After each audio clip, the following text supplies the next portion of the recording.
ভিক্ষুক রাস্তা দিয়া যায় আর জমিদারের পুত্রবধূও যায়। একজন সামনের থেকে আসতেছে, একজন সামনের দিকে যাইতেছে।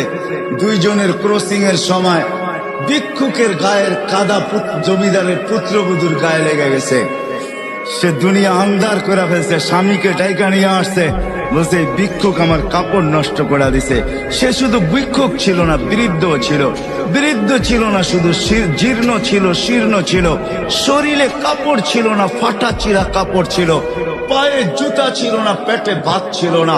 জমিদারের পুত্র সইতে পারে নাই, যৌবনী শক্তি সয় তো সয় কি কইরা।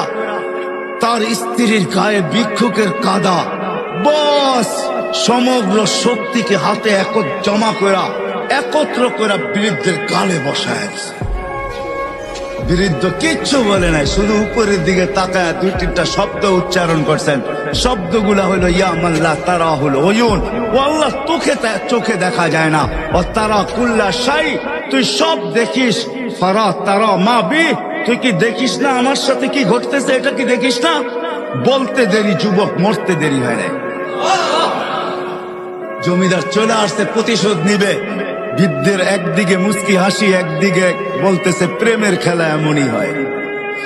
জিজ্ঞাসা করছে কিসের প্রেমের খেলা রে? বলছে ওর প্রেমিকার গায়ে আমার কাদা লাগছে, পায়ের